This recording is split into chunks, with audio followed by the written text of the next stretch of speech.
La commune de la semaine. La commune de la semaine. La commune de la semaine fait étape à Walchbronn. Je suis en compagnie de Denis Nominé. Bonjour Denis. Bonjour. Denis, vous êtes président de la Société d'arboriculture de Walchbronn depuis plus de 30 ans. C'est un bail. D'où vous est venue cette passion des vergers et de l'arboriculture? Ça vient de mes parents et puis de mes grands-parents. Déjà, ils avaient un verger. Et puis, ça m'a pris l'idée de faire un verger chez moi derrière la maison. Et c'est pour ça que et par la suite, on m'a demandé de prendre la présidence parce que les anciens, ils étaient déjà assez vieux, âgés. Et puis, l'ancien président que moi j'ai remplacé n'était pas tellement fervent pour l'arboriculture.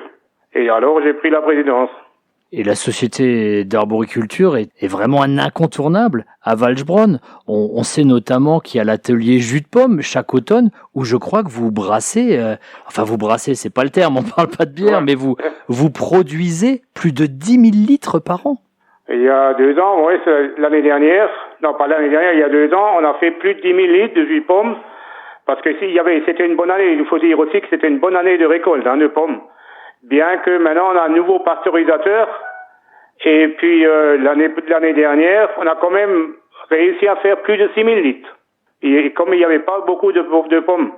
Effectivement, ça dépend des années, mais vous l'avez évoqué, il y a un nouveau pasteurisateur, il faut aussi peut-être un broyeur, il faut être équipé, c'est des investissements lourds. Le broyeur, c'est un ancien broyeur que nous qu'on a hérité d'Allemagne et puis nous on a retapé avec les membres du comité. Et puis le broyeur, on sait encore la presse, le broyeur c'est les anciennes encore. Mais le pasteurisateur, on a eu à nouveau il y a 2 ans ou 3 ans maintenant. Et comme ça on peut perdre plus de litres dans la journée. Parce qu'avant on était assez frais. On arrivait à faire seulement du 80 à 100 litres de jus de pomme à l'heure pasteurisé. Tandis que maintenant on tourne entre 250 et 300 litres à l'heure. Avec le nouveau pasteurisateur. Quand on préserve des vergers, on fait également vivre un paysage, on embellit la commune quelque part. Oui, de toute façon, à Walchbronn, on n'a pas de verger collectif, hein. Chacun a son verger unique, hein. Et c'est pour ça que maintenant, cette année, c'est pas un verger collectif, c'est un verger que nous avons commencé à créer avec la commune. C'est un verger pédagogique et puis un verger démonstratif.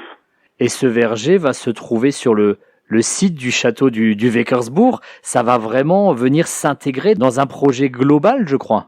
Oui, c'est un projet global de la commune, avec la restauration du Wäckersbourg, avec mettre en place le verger démonstratif, pédagogique, avec plusieurs sortes d'arbres fruitiers, toutes les formes possibles.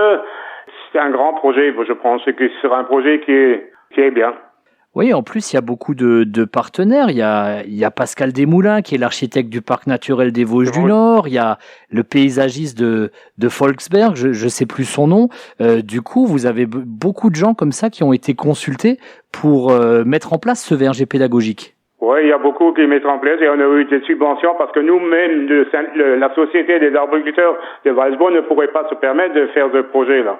Et c'est avec les subventions de la commune et puis ensemble, on y met un peu de notre, et puis la commune aussi met en bout et puis tout le reste, il y a beaucoup de bénévolat pour la plantation et tout ça, et pour l'entretien du verger. C'est le syndicat, c'est la Société des arboriculteurs de Walchbronn qui entretiendra le verger. La taille et puis les arbres fruitiers. Le reste, c'est la commune qui le fait. Et l'atelier paysagiste Claude Chazelle, j'ai retrouvé son nom de Volksberg, il m'excusera. Oui, qui vont faire la cinécographie, je crois que c'est eux ils vont faire, je crois. Oui, parce que cette scénographie, ça permet également de mettre tout ça en lumière et puis aussi d'expliquer. C'est le but d'un verger pédagogique. Vous voulez vraiment faire découvrir aux gens, donner envie peut-être aux gens de s'intéresser à ça? Oui, surtout pour les jeunes, parce qu'il faut quand même dire il y a beaucoup d'anciens dans la société des arboriculteurs, hein.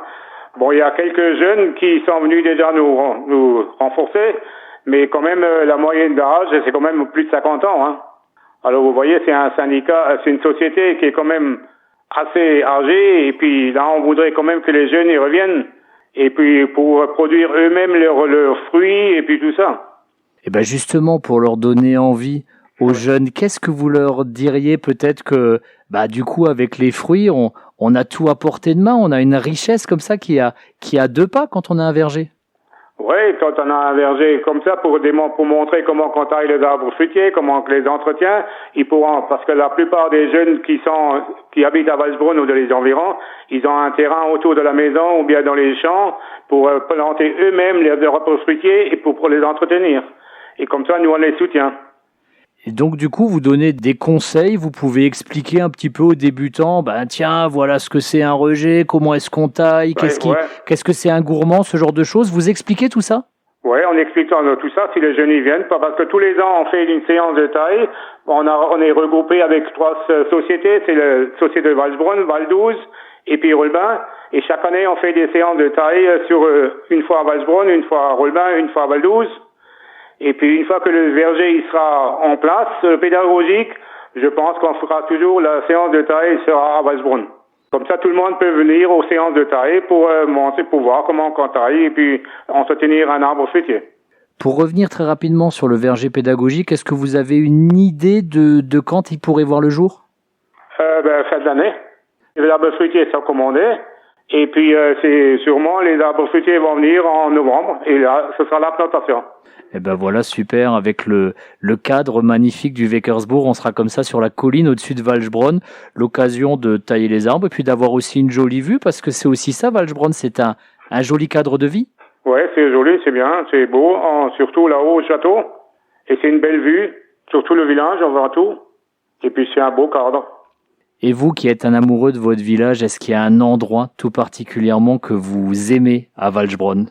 Je suis né à Valsbrunn, j'habite à Valsbrunn, mais pourtant, c'est pas vraiment un truc. Là où il y a beaucoup d'arbres fruitiers, c'est sur la petite lutte. C'est ça, mon coin préféré.